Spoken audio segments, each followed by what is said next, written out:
As the NFL draft is almost here, I believe we're 2 weeks away exactly from the NFL draft, if I have that right. We're kind of here to finally talk about who I believe Kwesi and the Minnesota Vikings organization should target in the first round of the draft. In the first round of the draft, we're mostly looking at taking players at the 12th pick or trading down.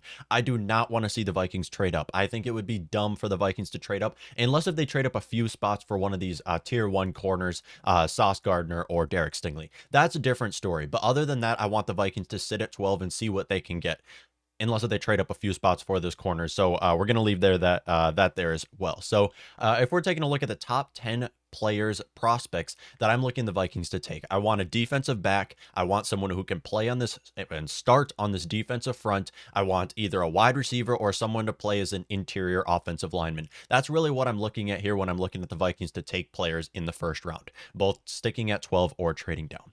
We're going to start off with my number one prospect here, and that's Kyle Hamilton. I have talked about it many times. Let's not outrule the fact that Kyle Hamilton could be on the board at 12. It feels like everybody's talking about, oh, Kyle Hamilton, top 10, top 7 pick. Yeah, we don't know that. We see corners, our safeties fall every year. Why? Because it's a safety. You can find starting caliber safeties in the third round, and these top 10 teams, they know that. And it seems like a lot of NFL fans don't seem to realize that Kyle Hamilton can very easily be still available at the 12th pick. I talked about it months ago, and I'll continue to say, if he's available at 12, there's no better place for him to go than right here in Minnesota, where we need two safeties. We need someone to fill in for Harrison Smith as he's reaching the final chapter of his career, and we need someone to play alongside Harrison Smith. Kyle Hamilton falling to 12 would be great. Fall right into our hands. Kwesi taking the best player available. Seems like that's what his plan is right here. And you can take Kyle Hamilton, who's arguably the best player in this draft. But we saw Ed Reed fall to the 24th pick. We saw Troy Polamalu fall to the 16th pick. And we saw Derwin James recently fall to the 14th pick. We see great safeties fall all the time. And for that reason, I believe Kyle Hamilton, there's a 35% chance he'll still be available at 12. And that's a very high chance considering a lot of these teams. He's one of the best players, well-rounded prospects in this draft class, so he can definitely step up on our defensive right off the bat, start day one alongside Harrison Smith, and that would be great for our defense. Love the pick, love the idea, and let's not outrule the fact that he should still be on the board. Now getting to our biggest need, and that is cornerback. Right off the board, Ahmad Gardner, Sauce Gardner. Love the guy. In my opinion, he gets the edge over Derek Stingley, and I'll kind of show you real quick here why I believe. If we head on over here, Ahmad Gardner and Derek Stingley have very similar tapes when it comes to their performance in college. Ahmad Gardner playing in the ACC a little bit less of a hard of a conference in the SEC, where Derek Stingley was. Both lockdown corners in college. They're the tier one, two best corners in this draft, no question. But when you're looking at Ahmad Gardner, he has the higher upside here, where he is taller. I mean, height doesn't really matter when it comes to corners, but his big thing is his wingspan, his size, his ability to break up passes. That's really what he has going for him, and that's why I think that Ahmad Gardner, him being available at 12, would be massive for the Vikings. Trading up a couple spots for Ahmad Gardner too, still amazing picks for the Vikings. He finishes high in a lot of the categories that matter, and he was a complete lockdown corner at the SEC. Now, if we're heading on our ACC, ACC is from Cincinnati, so we saw him play in the championship as well. We also saw Derek Stingley play in the championship a few years ago. He was started 4 years with LSU, and we're already the LSU Vikings. And that brings me on to my next thing over here, and that is Derek Stingley. Derek Stingley Jr., him being available at 12 would be so nice. It feels like it's not going to happen, though. For how many teams need corners right now, it feels like it's not going to happen, but again, it can happen. I mean, him being available at 12, corners don't tend to fall, but we could definitely see Derek Stingley fall to 12 because he has a high possibility of failure in the NFL. And us Vikings, we love our LSU. We're the LSU Vikings at this point. He can play alongside Patrick Peterson, who was also went to LSU. So if we head back on over to the screen, if you look at Derek Stingley, he might not finish as great as Ahmad Gardner did in a lot of the categories, but that doesn't matter. He started 4 years in the SEC, and he was a complete, I don't want to say he was a complete lockdown corner. He had some questionable plays, but again, I would definitely take Derek Stingley. Don't overthink it. Don't overthink Derek Stingley. He has an amazing tape in college. What more is there to ask for? And us Vikings, Yeah, we desperately need corners right now. We need someone to start alongside Patrick Peterson, start someone to start day one, and that's why I'm looking at those three defensive backs. I'm looking at Kyle Hamilton, who can start at safety. I'm looking at Ahmad Gardner starting at corner. I'm looking at Derek Stingley starting at corner as well. If we don't get any of those three players, Kyle Hamilton, Ahmad Gardner, or Derek Stingley, we should honestly trade down. Like, I don't see why the Vikings should take anybody else right here. And if you can find a trade destination to trade down and maybe take one of those tier two corners where you can find a player like Trent, McDuffie, Andrew Booth, that's what I'm really looking at here. When you're staying at the 12th pick, I want a defensive back so bad. We need a defensive back so bad. We were one of the worst secondaries this last season, and it mostly is due to just that we don't have anybody on the secondary. We don't, other than Harrison Smith. We need these young guys. We don't have any young guys in the secondary who are ready to step up. Some will argue Cam Dantzler. I'd get over the Cam Dantzler hype for a lot of you guys. But if the Vikings cannot find a trade destination to trade down, honestly, go with wide receiver. I've talked about it many times. I mean, people kind of, yeah, we have one of the best receiving cores, but yeah, we need wide receivers still. Why look at our current receiving core? Obviously, Justin Jefferson, do it all, JJ, jet us, the Jets. He does everything right. That's exactly what we need. He's a complete, well-rounded wide receiver and one of the best in the league. Give him a deep threat to play alongside him. Right now, Adam Thielen is going into his 30s. He has shown really no sign of decline yet, but again, he's going into his 30s, and this might be the last season he has with the Vikings. Outside of that, KJ Osborne, his ceiling is really being a wide receiver 3 slot role receiver right now. Let's be honest. The guy will probably never be starting wide receiver or starting a wide receiver 2, get the second most targets on the offense. Give someone to work with Justin Jefferson, and who better than Garrett Wilson, who is a complete deep threat from Ohio State. The Ohio State. Sorry, a lot of Ohio State's fans get mad at me when I don't say the Ohio State. That's really wide receiver U right there. We see a lot of great wide receivers come out of the Ohio State, and he can play alongside Justin Jefferson. Obviously, Jefferson gets over 10 targets a game, or at least should get over 10 targets a game. You can have Garrett Wilson, who's your deep threat alongside him. And then you got Irv Smith Jr., your big body receiver. Adam Thielen is also Adam Touchdown Thielen right there as well. So if we head on over to this screen right here, Garrett Wilson, you can see how he kind of ranked in a lot of categories. He's a smaller guy, obviously, but his big role is really his speed. That's his upside right there, is how he can run past guys. That's kind of how he played in college. That's him and Chris Olave in college. They were great route runners and great after the catch, and they just ran past guys. And that's all we need to see Garrett Wilson do on our offense, as we have Justin Jefferson, who does everything for us, and then you can have Garrett Wilson, who just runs past guys. That's really what his role is there, and make plays after the catch. And then another wide receiver that I want to mention here, I don't have Jameson Williams on this list. I just don't believe the Vikings should target Jameson Williams in this draft. Him coming off of an injury is a massive concern. He might still be one of the best deep threats, but if Jameson Williams is the only wide receiver available, I would honestly go ahead and pass on him. I'm sorry. I loved the guy in college, and I loved him working with Bryce Young, and Alabama's offense looked great. But again, he's coming off of an injury that he just suffered. And I don't know if you want to take those players in the first round, or especially with the 12th pick. So next up, if we head on over to here, Drake London.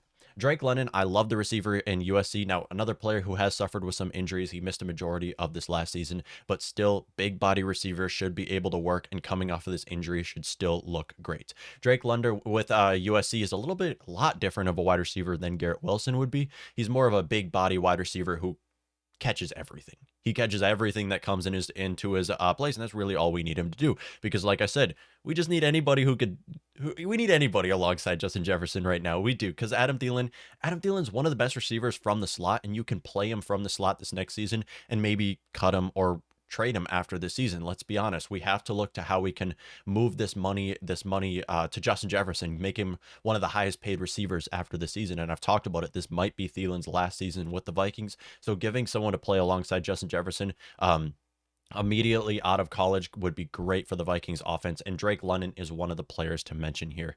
And then Drake London, like I said, is a lot different of a receiver than Garrett Wilson would be on our offense. He's much taller. The guy is what is his height? I think he's like 6'4", if I have that right. Pretty much 6'4", 220 pounds. I mean, the guy's just massive, and this is exactly what the Vikings should want to add to their offense. Add another player who just catches everything in his perimeter. I mean, we don't even know if Irv Smith Jr. is going to be Irv Smith Jr. this next season. We have to see how he's going to be. So adding another big body receiver would be great for our Vikings offense. Next up, so if these are the kind of players that I want the Vikings to target at 12, I'm talking about the defensive backs, obviously taking them at 12th pick, but if you can't, looking for a trade to trade down. If you don't trade down, then you can grab one of these wide receivers, Garrett Wilson, Drake London, if they're still on the board.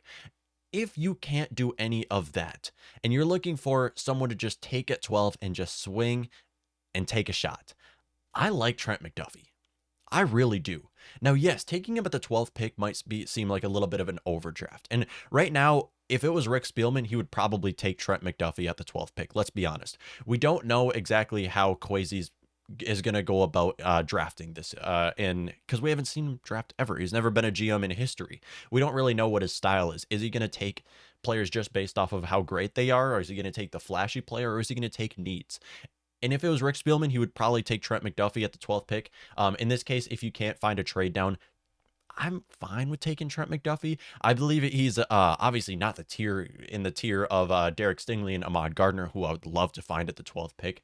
But again, that next man up is exactly what the Vikings need. We just need someone who can start at corner for us desperately, and McDuffie has a massive upside, and his value is more around the 16th pick, so we're kind of taking him a little early here. But again, I do really like the guy. Now, he has some concerns. Obviously, he was great in college. The guy is small.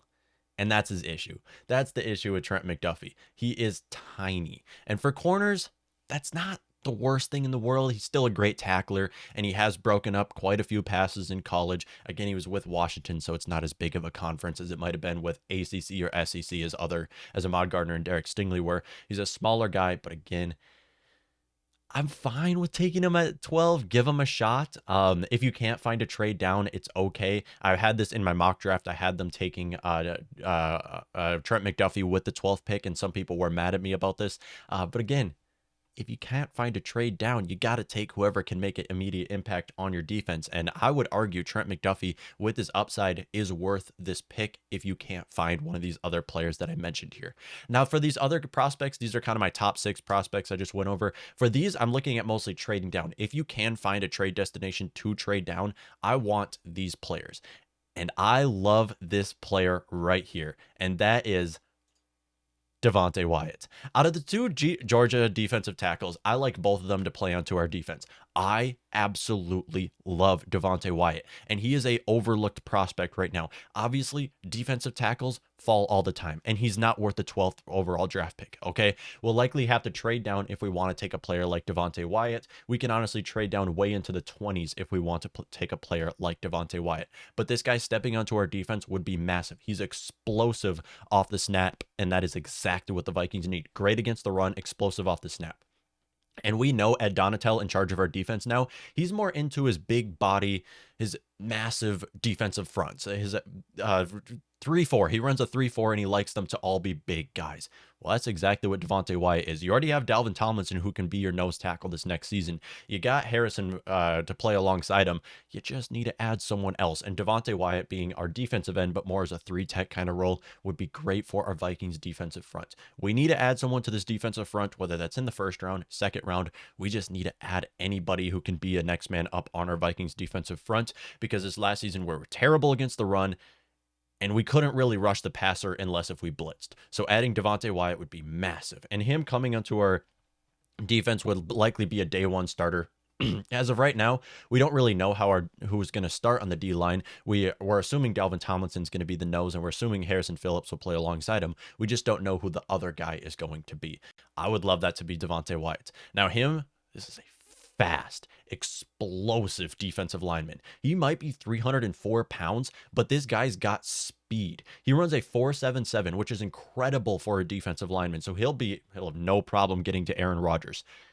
That's going to be a lot of fun to watch. He might be a little bit smaller, but that's no issue. I mean, Aaron Donald's small. Aaron Donald's undersized. Okay, that guy, one of the best defensive linemen to ever exist. So Devonte Wyatt probably was stepping up as our 3-tech really defensive lineman. We haven't had a great 3-tech in a long time, and it would be great to have him step up onto our defensive front.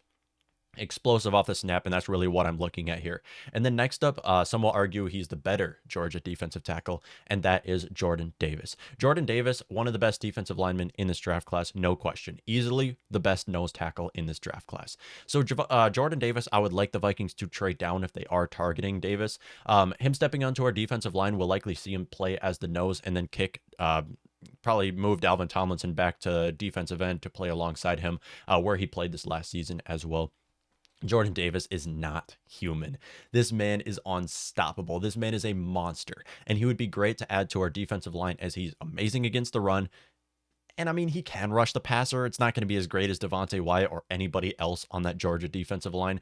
But again, he's fast. This guy is fast for his size. This guy, you cannot tell me that Jordan Davis is human. You cannot tell me this guy is human. Look at this graph right here. He finishes 70 or above in all categories. That's unheard of. That's unbelievable. The guy is 6'6", 6'6", 340 pounds, and he runs a 4.7. That's unbelievable. That should not be possible for a defensive lineman. I can't even believe that. And he finishes high 90s in a lot of the big categories. Easily the best nose tackle in this draft class and would be amazing for a Vikings defensive line. But again, it's a nose tackle, so you don't want to take him with the 12th pick. You would likely have to trade down if you're targeting a player like Jordan Davis, but still a player I would love to have on my defensive line. He absolutely lit up the combine, won this last year in the national championship with Georgia. Amazing season from Georgia. We have both their defensive tackles on this list, and they should have some more defensive linemen drafted in the first round, including Trayvon Walker, who should be drafted top 3 in this upcoming draft class. So still, outstanding performance from Jordan Davis. I would be fine, and I'd be even more happy with Devonte Wyatt to be onto our defense. They've really shown maybe defense does win championships. Maybe defense does win championships in college. I wouldn't argue that it would do the same in the NFL, where you have quarterbacks like Patrick Mahomes, who against the best defenses still 60-yard touchdowns. It depends. But in defense, in college, defense does win championships. I'll give them credit where credit is due. Next up, we have another corner, Andrew Booth. I've talked about corner easily. We can all agree this is the biggest need for the Vikings right now. Andrew Booth Jr. from Clemson. Would be a player that the Vikings could target in the first round, likely trade down. I wouldn't like to see a reach for Andrew Booth with the 12th pick, but still, if you trade down, you can look for one of these tier 2 corners like Trent McDuffie, Andrew Booth, or the next player that we'll go over after this. Andrew Booth, one of the best corners coming into this draft class, and should be drafted in the top 20 because he is a corner. Again, chance of him failing, again, got to take corners. You just have to keep swinging on corners. It is such an important position in a pass-heavy league. You need corners on your team, especially when you're playing Aaron Rodgers. You need someone who can... I know Aaron Rodgers doesn't have a great target right now, but you need someone who can actually play defense for your secondary against Aaron Rodgers. Right here, we have our little graph right here. Again, kind of finishes pretty mid when it comes to a lot of categories for corners, but that's okay. That's all right for Andrew Booth because he has the tape in college to show what he really can do. And Clemson, also known to breed a lot of NFL cornerbacks, so we could take the next one in Andrew Booth. And for the final one on this list, we have another corner, Khair Alam. I think that's how you say it, from Florida. I love the guy personally. A lot of people have him taken in the second round. I really like the guy, and I'd like the Vikings to trade down and target him. I don't see him being drafted in the top 20, so I'd expect the Vikings to trade down a lot if they're taking one of these tier 2 corners, and we could see it taking a player like Elam in the first round of this draft class. Him, again, finishing in some mid categories in a lot of the categories that matter. He has kind of T-Rex arms, and that's kind of his and hand size, so that's kind of his downside right there. But again, he's got the tape in college. You can't argue against tape. Let's be honest. You might finish terrible in a lot of categories, but nothing says more about how you performed in college. Look at Joe Burrow. The guy finished not so great in a lot of categories, but look at Joe Burrow's tape in college. So he was easily worth a first overall draft pick for his draft class. So I'm not talking about how they finished in the combine as kind of the end all be all. I'm just showing you really what they can do and what their ceiling is for our team. So that's kind of what I'm looking at here. I'm looking mostly at a defensive back. I'd love Kyle Hamilton to play alongside Harrison Smith, and be that strong safety that we desperately need right now. We can still run two deep, which is what Donatel likes to do. I would love even more to have a corner onto our defense, someone who can step up day one, who can start for our defense, because I don't want to see Cameron Dantzler out there. Let's be honest. We don't want to see Cameron Dantzler starting for our team this next season. But again, let's talk about how we can take defensive linemen. Let's talk about how we can take a wide receiver. These are all viable positions for the Vikings, and I'd be fine with really whoever the best player available is. And I believe Kwesi's kind of going with the same approach here, where he just wants to take the best player off the board and to add to our team, no matter what their position is, as long as it's not a quarterback. We're not going to take a quarterback in this draft. But outside of that, I believe that the Vikings will take really whoever they can, because we're a lot more than one piece away from competing for a Super Bowl. And that's why we're picking in the 12th overall, because we need a lot of pieces to add to this team. I would like to see players in the secondary, on the offense. And I didn't talk about interior offensive line. We could see a player like Tyler Linderbaum come to our defense or offensive line. Again, I don't want to take Tyler Linderbaum. Let's be honest. We can take centers in the second, third round, fourth round. Taking centers in the first round has not worked out very well for our Vikings so far. We've taken one center in the first round in all franchise history, and that was Garrett Bradbury. So that really wraps up my top 10 picks who I believe the Vikings should target in the first round of this draft.